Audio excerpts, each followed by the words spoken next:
ओम साई राम। आज आपको आषाढ़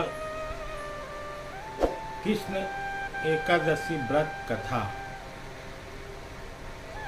योगिनी एकादशी, ये इस चौमासा का शुरुआत में ये जितने एकादशी है ये ध्यान, भाव, विचार और परमात्मा के संबंध के लिए है। मनोकामनाएं तो पूरी होगी, मगर परमात्मा के प्रति ज़्यादा रुझान, ध्यान होता है। योगिनी एकादशी व्रत कथा का यह महत्व है, इसको अगर ध्यान से सुनेंगे, एक एक शब्द को अपने रोम रोम में उतारने का प्रयास करेंगे, तो आपको निश्चित इसका फल प्राप्त होगा। इसी एकादशी को महाभारत में धर्मराज युधिष्ठिर कहने लगे कि महाराज, मैंने जेठ शुक्ल एकादशी का व्रत अब महत्व सुना, अब कृपा करके मुझे आप आषाढ़ कृष्ण एकादशी योगिनी एकादशी की कथा का वर्णन कीजिए। इस कथा पर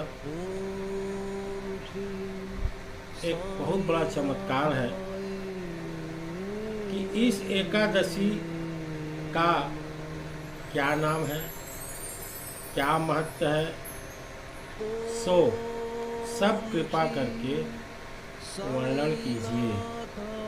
धर्मराज ने भगवान श्री कृष्ण से पूछा। तब भगवान कृष्ण कहने लगे कि हे राजन, आषाढ़ कृष्ण एकादशी का नाम योगिनी है। इस व्रत से समस्त पाप नष्ट हो जाते हैं। ये ऐसा एकादशी है कि आपके सारे पाप नष्ट हो जाते हैं। इस लोक में भोग और परलोक में मुक्ति देने वाला है। यहाँ भोगमान भी पूरा होगा और परलोक में आपको युक्ति मिलेगी, क्योंकि आपने आषाढ़ कृष्ण एकादशी व्रत योगिनी एकादशी को आप मुक्ति देने वाली है। और भगवान विष्णु कहते हैं कि तीनों लोक में यह प्रसिद्ध है। मैं तुम्हें पुराणों की वर्णन, क्यों ही कथा पुराणों में इस एकादशी का जो वर्णन हुआ है वह कहता हूँ, तो ध्यानपूर्वक सुनो।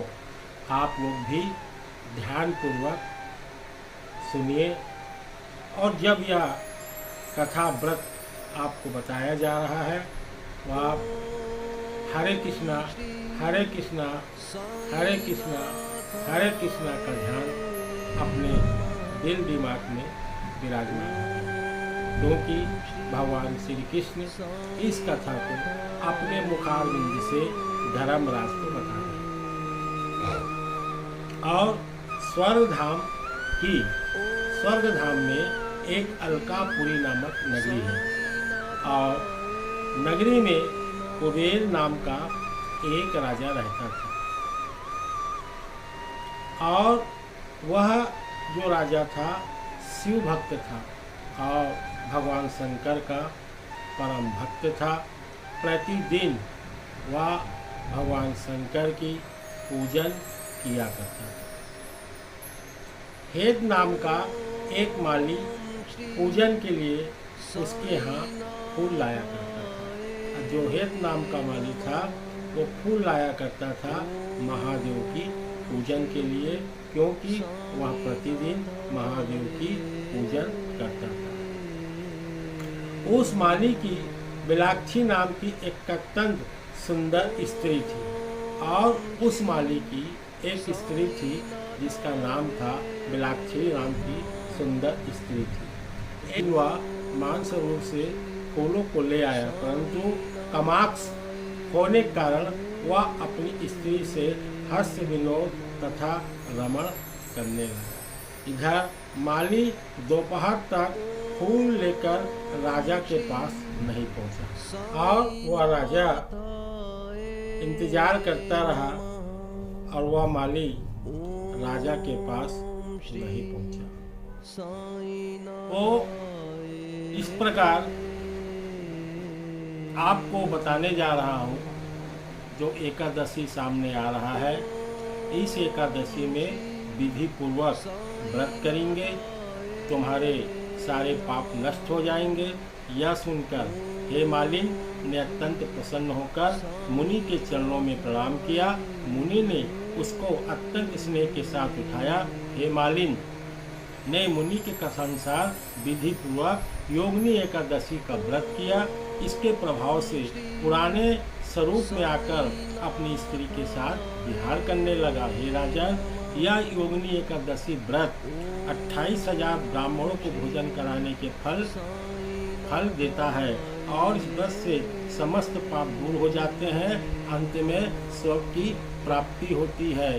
तो इस योगिनी जो एकादशी है, इस एकादशी में कैसे आपको भगवान शंकर का पूजा करना है, आपके सारे पाप नष्ट होगा, आपके ग्रह क्लेश नष्ट होगा, आपके ऊपर अगर कोई आरोप भी लगाया है वो भी सत्य हो जाएगा, और 28,000 ब्राह्मणों को खिलाने का जो फल मिलता है वह फल इस व्रत को करने से होता है। तो आप ब्रह्म मुहूर्त में उठिए, और ब्रह्म मुहूर्त में उठकर नीम का दातून आपको करना है, नीम का दातून करना है, और नदी तालाब सरोवर में स्नान करिए। अगर ये जगह आपके पास उपलब्ध नहीं है तो अपने घर पर आप जल में थोड़ा सा गंगा जल डालकर आप इससे स्नान करिए। स्नान करने के बाद आपके दिल दिमाग में ओम नमः शिवाय, ओम नमः शिवाय का ध्यान रहे। फिर विधिवत भगवान शंकर की प्रतिमा के पास बैठकर भगवान शंकर को जल, दही, दूध से अभिषेक कराइए। अभिषेक कराने के बाद आप विधि पूर्वक भगवान शंकर को जनेऊ अर्पण करिए। जब जनेऊ अर्पण करेंगे उसमें पीला हल्दी जरूर लगा देंगे, और फिर आप भगवान शंकर को गोपी चंदन से आप तिलक लगाइए। तिलक लगाने के बाद उसमें चावल और चावल, पीला चावल अर्पण करिए, और नंदी के पास सफ़ेद चावल अर्पण करिए। करने के बाद फिर एक श्रीफल लेकर भगवान शिव को इस एकादशी के महत्व के बारे में ध्यान करते हुए अपनी सभी प्रकार के संकट, कष्ट, विचारों को अर्पण करिए। करने के बाद आप भगवान शंकर की आरती करके और शंकर भगवान का ध्यान करके, अगर आपके पास समय है तो आप इस दिन हवन जरूर करिए। हवन में आपको अपने कुल देवता के नाम में करना है, कुल देवी के नाम में करना है, कुल पूर्वज के नाम में करना है, और अपने इष्ट देवता के नाम में करना है, फिर भगवान शंकर के नाम में करना है। इस प्रकार करने के बाद आप भगवान शंकर की आरती करिए। और अगर ऐसा करते हैं तो ये जो 24 तारीख को जो आषाढ़ की एकादशी आ रही है, इसमें सारे पाप, सारे अधर्म, सारे आपके ऊपर जो ग्रह कला है, आपके यहाँ जो अशांति हो रही है, आपके पति का प्रमोशन नहीं हो रहा है, आप कोई धंधा पानी कर रहे हैं, सफलता नहीं मिल रहा है, आप विदेश जाने के लिए चाह रहे हैं मगर कोई ना कोई रुकावट आ रही है, इस सब करने से आपके यहाँ की सारी समस्याओं को भोलेनाथ पूरा करेंगे और आपके जीवन में सुख शांति समृद्धि देंगे। आपको एक उपाय बता रहा हूँ कि जो 24 तारीख को जबरदस्त 390 साल के बाद यह एकादशी पड़ रहा है। इस एकादशी में आपके परिवार में जैसा भी संकट कष्ट बाधा हो, संतान का रुकावट हो, लड़कों बच्चों का विवाह नहीं हो रहा है और ये सब जो होते हैं, पितृदेव नाराज हो जाते हैं, ग्राम देवता नाराज हो जाते हैं, कुल देवता नाराज हो जाते हैं, तो आप एक थाली पर भगवान शंकर का पूरा सामग्री तैयार करिए। एक नारियल रखिए, जनेऊ रखिए, एक छुट्टा पान रखिए और गंगा जल रखिए, दूध रखिए, तत्पश्चात कपूर रखिए और अगरबत्ती रखिए। भगवान शंकर का पीला कपड़ा पहन के अभिषेक करिए और नारियल को अपनी मनोकामना है तो उनमें अर्पण करिए। भोलेनाथ की आरती करिए। दिन भर शिवमय रहिए। अगर आप ऐसा करते हैं तो इस एकादशी में आपकी 100% के साथ सारी मनोकामनाएं पूरी हो जाएगी। अगर यह वीडियो आपको अच्छा लगता है तो लाइक करिए, शेयर करिए, नीचे दिए लाल बटन को जरूर दबाइए ताकि यह वीडियो आपको अच्छा मैसेज मिले। ओम साई राम, जय साई राम।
साईनाथाय